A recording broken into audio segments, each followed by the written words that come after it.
Hey everyone, welcome to the A to Z Movie Show. I'm Charlie Zizza, your average moviegoer. I'm AJ Beltis, your aspiring movie critic, and today we are going to be talking about I, Tonya. That's right. And what are you drinking tonight, AJ? Great question, Charlie. I am drinking limited access from Rock Art Brewery in Vermont.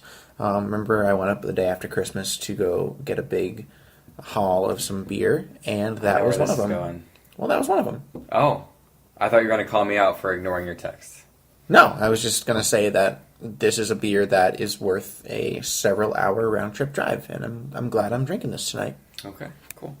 I'm drinking Dock Time from Stony Creek in Branford, Connecticut. It's a light beer. It has a summer vibes. Light beer, okay. Yeah, it's like 4.8% alcohol. I don't know. I think it's a good summer beer. Well, what better time to drink a summer beer as we talk about a movie that's about ice skating? But before we do that, Charlie, I know one of the biggest things we're trying to focus on is getting a little bit more engagement from our audience. So how can people engage with the A to Z Movie Show, well, our aspiring movie critic, and our average moviegoer? Before you engage, make sure you subscribe to our podcast, the A to Z Movie Show, on iTunes, YouTube, SoundCloud, or all of the above. And write us a review if you like our show on iTunes or YouTube. To get engaged with us, to have a conversation with us and the rest of the audience, you can send us an email at the A to Z Movie Show at gmail.com. We welcome all your thoughts, comments, suggestions. Or you can tweet at us at A to Z Movie Show. Which someone did, and he will be getting a shout-out today. Just now? No, a while ago. Yeah, so if you guys tweet at us, if you email us, good chance to get a shout-out. We really want to hear from you guys, so hit us up. All right, so with that said, I, Tonya is a retelling of the potentially true story of Tonya Harding and her involvement, or perhaps not involvement, in the attack on Nancy Kerrigan during the 1994 Olympic season. It follows her from her childhood all the way up to the time where she is posited to be a potential Olympic gold medal winner in women's ice skating. The movie stars Allison Janney, Margot Robbie, Sebastian Stan, Grace McKenna, and a whole lot of other people in what is probably one of my favorite ensembles of the year, and I'll get to that in a bit. But yeah, I'll start this movie off and say that I absolutely loved it. And I didn't really go in knowing what to expect. I had heard that it was good. I am someone, I was born in 94, just like you were, Charlie, so we were infants when this issue happened. So I didn't really know anything about the Nancy Kerrigan, or that's her name, right? Nancy Kerrigan, or the Tonya Harding story. I didn't really know much about it, and so to get this perspective, and it's a little controversial, a little questioned on its accuracy, but to get this story really laid out there, totally clearly and entertaining in an entertaining fashion and comedically, I thought was awesome, and I think that this is a very good movie. I agree. I mean, I think it's a good movie. I don't know if I think highly of it as you do, but it was very entertaining. Definitely funny. Some great lines in there. The actress who played Tonya Harding was great. Her character and her crudeness is something that I think a lot of people would appreciate. I certainly appreciate it. Her kind of, forgive me, but a little white trashiness, which she embraces it too. She does say, some people looked at me like I was white trash, and I was. Yes, but it's more, I don't care about your BS. Oh, okay, I got you. I'm focusing on the important stuff. Mm-hmm. And also her toughness and crudeness, like I said. So It's funny.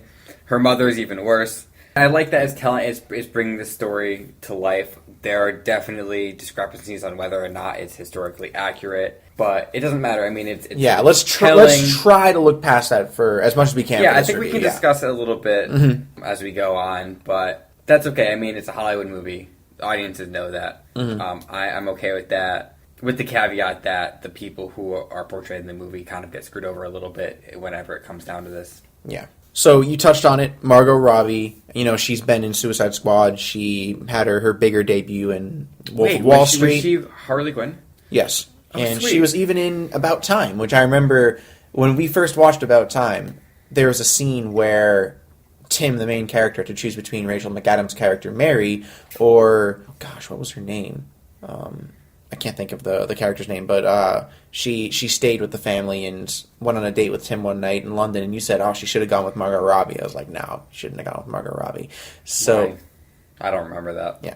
But anyways, this is Margot Robbie's star-making performance, and as of last week, she is an Oscar nominee officially and very much deserves it. The way she acted in every single scene, from the emotional breakdown towards the end when she's handed down her sentence, to the subtlety of sort of looking into the mockumentary camera and saying that no one asks her about her fame anymore. It's just a really hollowing moment when you're watching it, but she also brings a lot of comedy and a lot of lightheartedness, but then also that real grittiness that you mentioned about that character. It's great. She's keeping it real. Mm-hmm. She's playing a real character who went through real things, and you get the full complexity of Harding's real life character through every single artistic decision that Robbie brings to the film.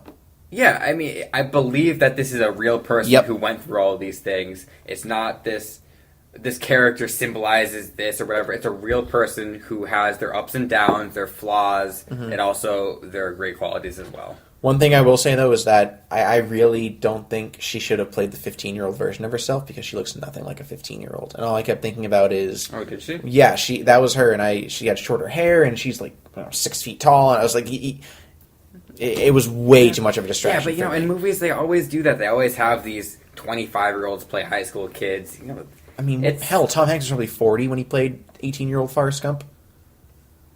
Yeah, and that's what I'm saying. I don't even. But this was a big distraction for me, personally. It wasn't a distraction to me, but that's mostly because I'm used to it. They do it so they're so guilty of this, and I'm sure there are a lot of reasons for it, but it is very annoying. I think everybody's aware of it, so it's not distracting to me. It's fine. Yeah, but this is, I mean, the Best Actress field is quite crowded this year. We've got Margot Robbie, we've got Saoirse Ronan for Lady Bird, Frances McDormand, Sally Hawkins, and Meryl Streep. So, I would be shocked if Margot Robbie does win this award, and I even had to say that she doesn't deserve the win, but I'm very pleased that she was nominated. She absolutely deserves to be in the company of the actresses in the leading role this year. And I think the nomination was deserved. Who do you think should win the actual award? Mm-hmm. My money right now is on Sally Hawkins for really? who I'd like to win, and we'll be having an Oscar predictions episode where I'll maybe justify that a bit more. But it's a tough category. I really could see anyone in this group winning with proper justification. Yeah. So. All right. I'm personally rooting for Streep, but that's okay. All right, let's talk a little bit about Allison Janney.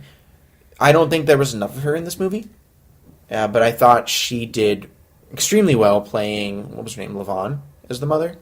I don't know her name. Yeah, but I thought she did well. My one sort of caveat and a little bit of I'm not as thrilled that she's being the front runner. It's Levana Golden. Yeah, I'm not thrilled that she's the leading the front runner for Best Supporting Actress, and I'll tell you why. It's because Allison Janney in this movie was Allison Janney, and it's the same version of her that if you watch CBS's Mom, she plays that version.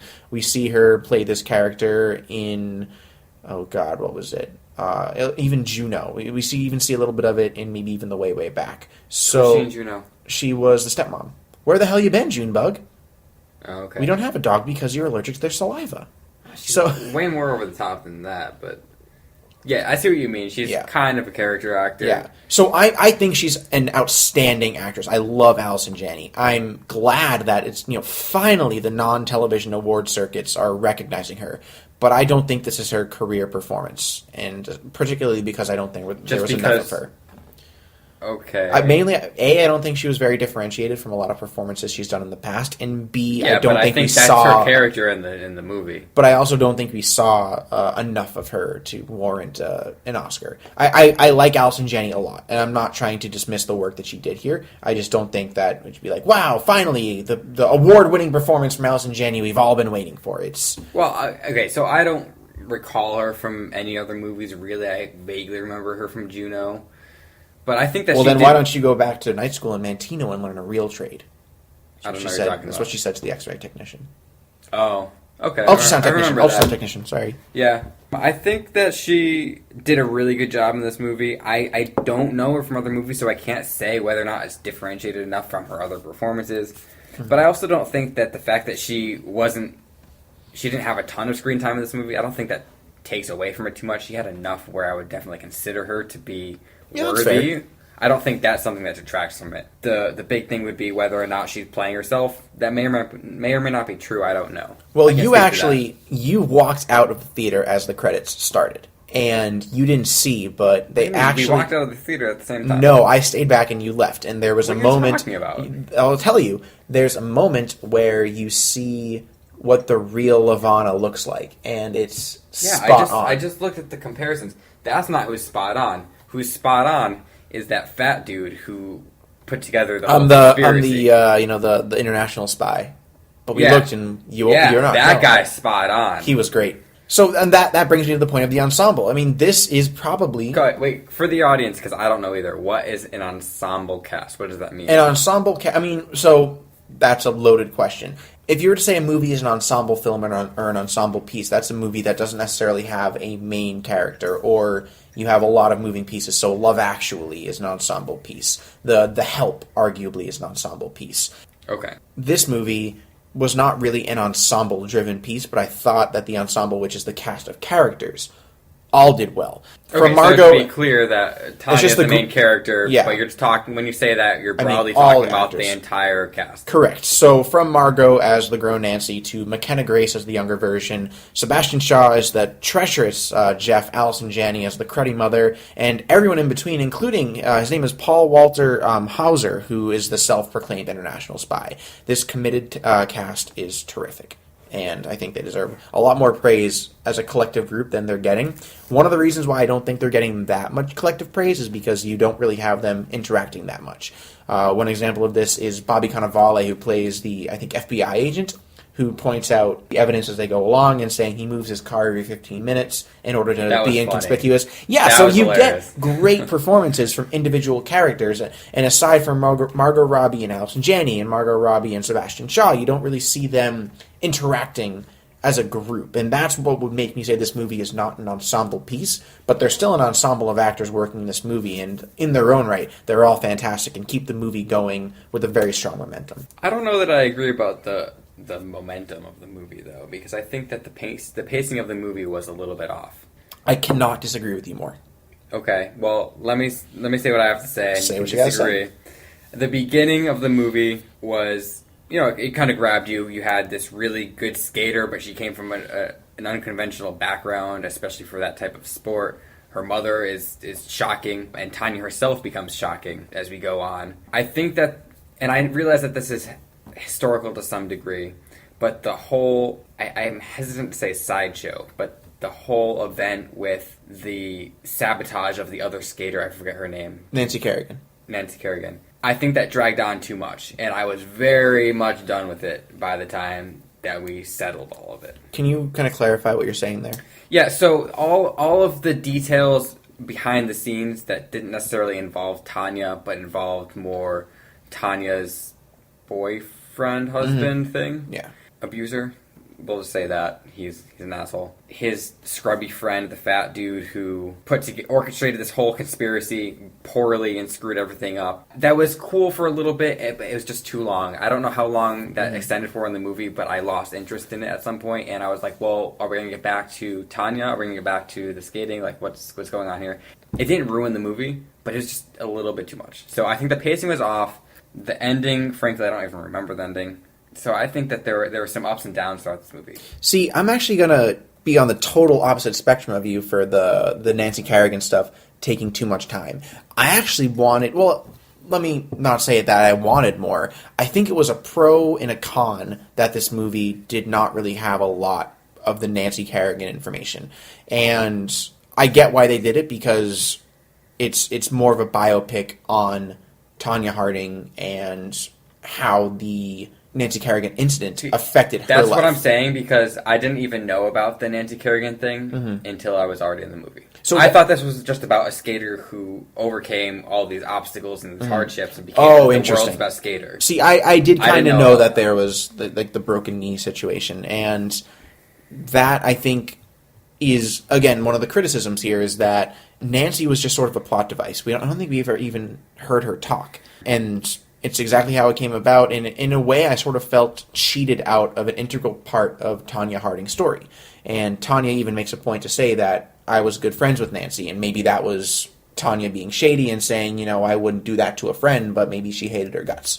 So that's something that we don't really know about. Okay, and I'm not saying I needed interactions or slumber parties or best friend chats with Nancy and Tonya, but there did seem like it was a disconnect between Nancy and Tonya. And since that issue is what redefined the entirety of Tonya Harding's life, it did feel like it was a little bit out of the blue, unjustified, especially for people like you and I who weren't familiar with this story, to just kind of be in the middle of this Tonya Harding story. And then, can I really quickly say something about Tonya Harding? And then, or about Nancy Kerrigan? And it was a bit of a derailment, and it didn't really feel justified, and it didn't really feel like it was told to the best extent that it could have been. Okay, so maybe it's not so much that they spent too much time on it, it's that maybe it wasn't handled the best way possible. So maybe less focus on the details of how that crime, I guess we can say, was carried out, and more details on how it affected Tonya and how she was involved. Although I did appreciate the ambiguity. Was she involved? We don't really know historically. We don't know as the audience. So I did appreciate that, but maybe this portion of the movie could have been approached differently. I mean, so I'll disagree with you on the detail part. I liked the fact that they showed him as the sort of botched heist almost. I liked that. Yeah, but you can't. You can only focus on so many things and keep the movie down to a reasonable time. It was 2 hours long, and I felt they justified the time well. I don't really see why. Okay, so I can see why. Actually, now that you're mentioning it, I can see why you went in and were surprised and sort of taken aback by this almost tangent story. But I also think that story-wise and historically it makes sense why they did that, because a lot of people didn't know, they just know the attack happened, and so to see that attack brought to life for those people who lived through it, it made sense. Again, I went into the movie knowing a little bit more about it just because I did some research beforehand, but I can see, if I went in totally blind to this movie, I'd be like, who are these people and what are they doing? So I do see your point. I think just it could have been handled differently. Okay. But I want to get back to a point that you mentioned earlier, and we haven't really concluded, is that the editing and the pacing. And I've got to say, the artistic genius of the editor, who is named Tatiana S. Regal, who also edited The Way, Way Back, another Allison Janney great movie and one of my personal favorite movies. I think her editing is what makes this screenplay shine and this movie shine.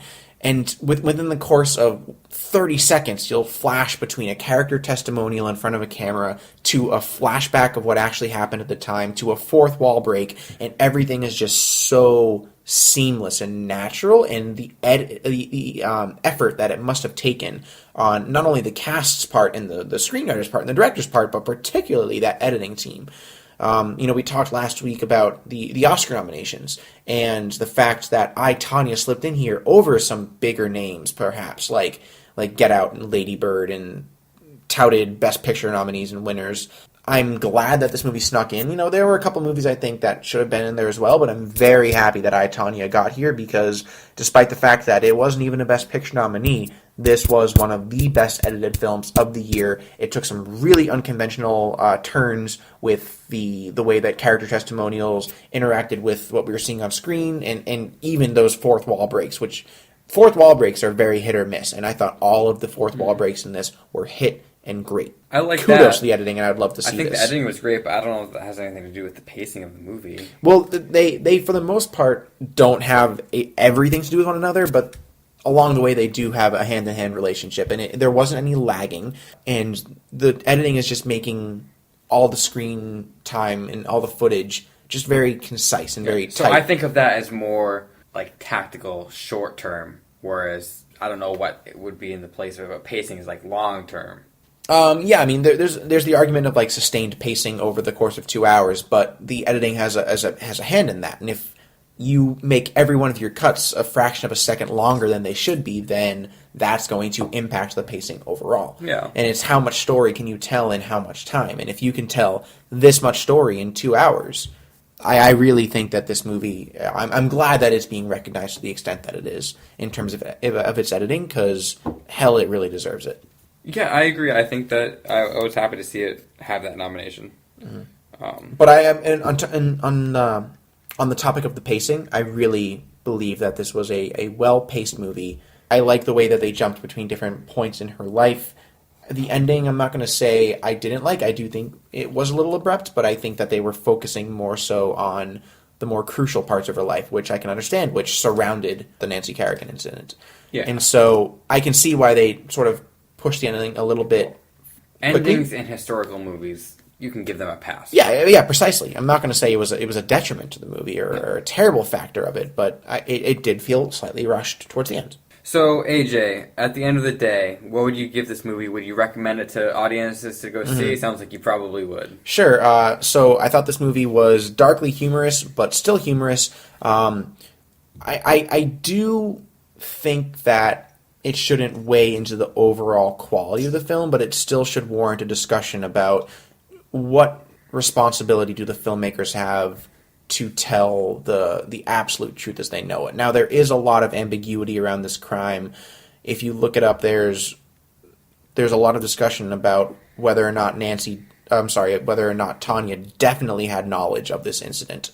And a lot of people will say that she did, including her ex-husband, but we've been led to believe through this movie, and they even sort of justify it at the beginning. They're wildly inconsistent in their testimonies here, but we're not really sure whether or not she had anything to do with this. But the movie presents it as she is totally innocent, and that, for me, led to it being sort of a very tragic tale, because if you just look at her lifestyle, at least presented in this movie, she was raised in a family that didn't have the means to support her, by a father who didn't want to stay around, by a mother who didn't care about the relationship that she had with her daughter, by growing into a relationship with her husband that she didn't really even have any sort of safety or security in because of the way that he treated her. And she just was totally looked down on by her peers, and it led ultimately to a downfall that, at least presented by the film, was not in her control whatsoever. And they did a great job of portraying that and showing that as a tragedy, but also keeping it comedic in so many wonderful moments.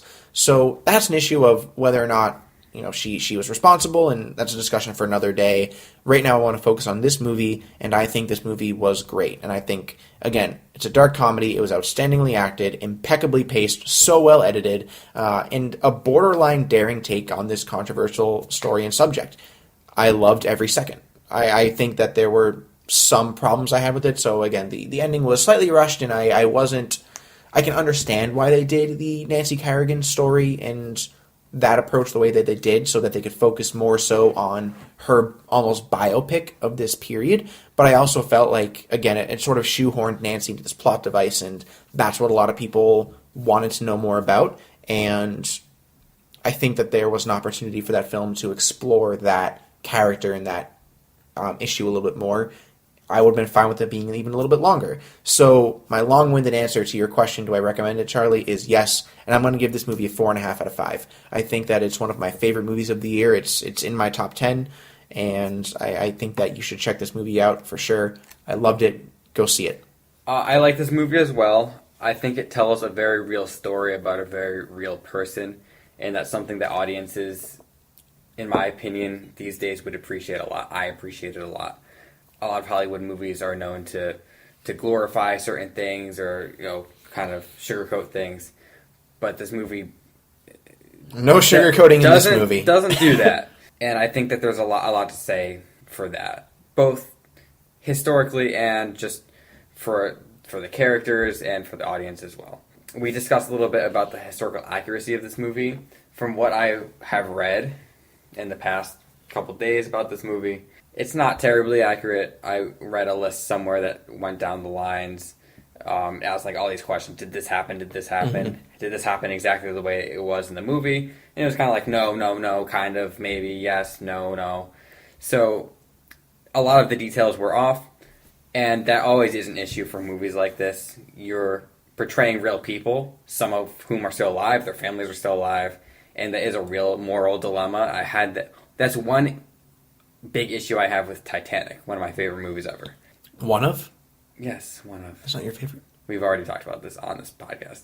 There are a few characters in that movie who I don't want to say slander, but they really don't do justice. And that's probably true in this movie as well. but you have to be aware that this is a Hollywood movie. They're telling a story that is geared towards an audience that's going to go pay to see the movie. So that's part of the deal. But at the end of the day, it's very entertaining. It's funny. It's telling a good story. It brings characters to life, and I think a lot of people can relate to it in a lot of different ways. And I would definitely recommend to go see this movie. It is one of the better movies of 2017 of the ones that I've seen. I'm going to give it a 3.5 out of 5. 3.5? That's not that bad. Oh, I was hoping for at least 4. But, all right, if that's how you feel, that's how you feel. All right, so... I don't consider a 3.5 out of 5 to be bad at all. No, it's not bad. I just thought... think it's good. It's good. It's a 3.5. I mean, it's above average. Yeah. So... All right, so that was our review of I, Tonya. Once again, if you want to get in touch with us and let us know how you feel, you can email us at theA2ZMovieshow@gmail.com or at A to Z Movie Show on Twitter. And as promised, here's the comment from Andy Taylor, who tweeted at us their thoughts about I, Tonya, and he said, I liked it. I actually ended up feeling kind of bad for Tonya Harding after watching it, and I wasn't expecting that. Margot Robbie was fantastic, and I agree with you totally, Andy. I thought Margot Robbie totally stole the show, and again, this is her star-making performance, and I think if this movie was either trying to rewrite history or tell history the way that they had perceived it, they definitely portrayed Tonya Harding as almost sort of this tragic hero, and I'm happy with the approach that they gave this movie, and yeah, it's definitely worth your time, according to both Charlie and myself. Absolutely. All right, guys, thanks for tuning in again. We'll see you next week for a movie or an episode yet to be determined. Episode yet to be determined. I'm running out of movies to review. I'm feeling top 10 of 2017. I think that's a little long overdue. We'll see. I also might go back and watch one of the older movies of 2017, and maybe we can do a review of that, since we just started this podcast in November? November? Yeah, like late, whatever, around Thanksgiving time. So there are a lot of movies we missed, so we might go back and do one of those, or we'll do top movies 2017, talk about Oscars, things like that. So for the next couple months, we might see fewer reviews and more, like a different type of format for the show. So maybe top horror movies. Let us know what you want us to talk about. We can always, let us know. We can always go back historically and say this movie's on Netflix. We're actually looking for ideas, so why don't you send us some? Let us know what you think. All right, thanks for tuning in, guys, and we will see you next time.